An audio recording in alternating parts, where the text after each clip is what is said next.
तो चलिए जीव विज्ञान की इस दिलचस्प दुनिया को समझते हैं। इन हाथ से लिखे नोट्स के जरिए हम जीवन की सबसे बेसिक बातों को जानेंगे, मतलब एक छोटी सी कोशिका से लेकर हमारे पूरे प्लैनेट तक। अच्छा, कभी ये सोचा है कि एक पत्थर और एक पेड़ में असल में फर्क क्या है? तो चलिए इसी सबसे बड़े सवाल से शुरुआत करते हैं कि आखिर वो कौन सी चीज़ है जो किसी जिंदा चीज़ को बेजान चीज़ से अलग करती है। इस पूरे सफर को समझने के लिए हम इसे 4 हिस्सों में देखेंगे। पहले जीवन की बुनियाद, फिर पौधों का संसार, उसके बाद मानव शरीर के रहस्य और आखिर में हमारा पर्यावरण। तो चलिए सबसे पहले ये देखते हैं कि वो कौन से बुनियादी नियम हैं जो हर जिंदा चीज़ पर लागू होते हैं। देखिए, इन नोट्स के हिसाब से हर जिंदा चीज में ये 4 चीजें तो होती ही हैं: श्वसन, प्रजनन, उत्सर्जन और वृद्धि। यही वो प्रोसेस हैं जो किसी भी जीव को जिंदा रहने और अपनी नस्ल को आगे बढ़ाने में मदद करते हैं। और ये देखिए, ये जानकारी सीधे सोर्स नोट से आई है, जहां इन चारों बेसिक चीजों को साफ साफ लिस्ट किया गया है। अच्छा, इन सभी लाइफ प्रोसेस के पीछे एक मास्टर कोड काम करता है, जिसे हम डीएनए कहते हैं।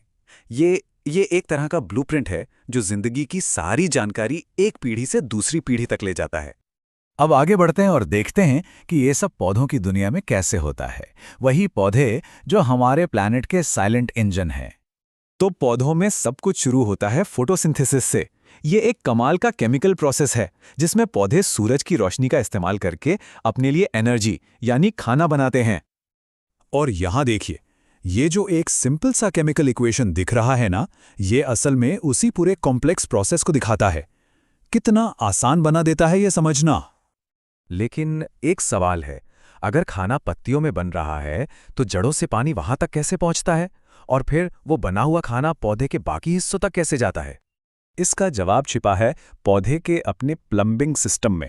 इसके 2 हिस्से हैं, जाइलम और फ्लोएम। जाइलम का काम है पानी और मिनरल्स को नीचे से ऊपर, मतलब जड़ों से पत्तियों तक ले जाना, और फ्लोएम वो बने हुए खाने को ऊपर और नीचे दोनों तरफ पौधे के हर हिस्से तक पहुंचाता है। ये देखिए, सोर्स नोट्स में इन दोनों के बीच का फर्क कितने साफ तौर पर दिखाया गया है। एक तरह से ये पौधे की लाइफलाइन है। तो पौधों से अब आते हैं इंसानी शरीर पर, क्योंकि हमारे अंदर भी एक बहुत ही कॉम्प्लेक्स सिस्टम है जो चीज़ों को एक जगह से दूसरी जगह पहुंचाता है। हमारे शरीर में ये ट्रांसपोर्टेशन का काम 2 खास तरल पदार्थ करते हैं। एक है खून और दूसरा है लिम्फ। खून तो हम सब जानते हैं, लाल रंग का होता है और पूरे शरीर में ऑक्सीजन और पोषक तत्व पहुंचाता है। और लिम्फ ये एक रंगहीन तरल है जो इन्फेक्शन से लड़ने में मदद करता है। और खून में ही होते हैं हमारे शरीर के सिक्योरिटी गार्ड्स, यानी व्हाइट ब्लड सेल्स या WBCs। ये हमारे शरीर को वायरस, बैक्टीरिया, मतलब हर तरह के बाहरी हमले से बचाते हैं। कभी सोचा है दौड़ने के बाद मसल्स में क्रैम्प क्यों आते हैं? असल में जब ऑक्सीजन की कमी होती है तो हमारी मसल्स लैक्टिक एसिड बनाने लगती हैं, और जब ये एसिड जमा हो जाता है तो दर्द और ऐंठन महसूस होती है ना? एक छोटी सी चीज के पीछे कितनी बड़ी साइंस। तो ठीक है, हमने जीवन की सबसे छोटी यूनिट को समझा, पौधों को देखा और इंसानी शरीर को भी। अब अपने आखिरी सेक्शन की तरफ चलते हैं और ये देखते हैं कि ये सभी जिंदा चीजें अपने आसपास के माहौल यानी हमारे पर्यावरण से कैसे जुड़ी हैं। देखिए, किसी भी इकोसिस्टम में सबसे बेसिक कनेक्शन होता है फूड चेन का, मतलब कौन किसे खाता है। ये हमें बताता है कि एनर्जी एक जीव से दूसरे जीव में कैसे ट्रांसफर होती है। मिसाल के तौर पर घास के मैदान का इकोसिस्टम लेते हैं। यहाँ घास प्रोड्यूसर है, उसे टिड्डा खाता है, टिड्डे को मेंढक खा जाता है और फिर मेंढक को सांप। एनर्जी का फ्लो देख रहे हैं, घास से सांप तक। और इन सभी इकोसिस्टम्स के ऊपर एक तरह की सुरक्षा छतरी है, ओजोन लेयर। ये एक अदृश्य ढाल है जो हमें सूरज की खतरनाक यूवी किरणों से बचाती है। इसके बिना धरती पर जीवन मुमकिन ही नहीं।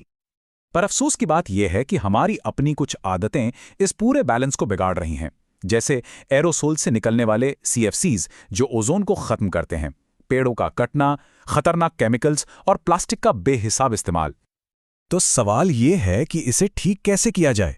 ये नोट्स कुछ सीधे साधे उपाय बताते हैं, जैसे सोलर और विंड एनर्जी का इस्तेमाल करना, ज़्यादा से ज़्यादा पेड़ लगाना और पेड़ों को कटने से बचाना, हानिकारक केमिकल्स और प्लास्टिक का इस्तेमाल कम करना।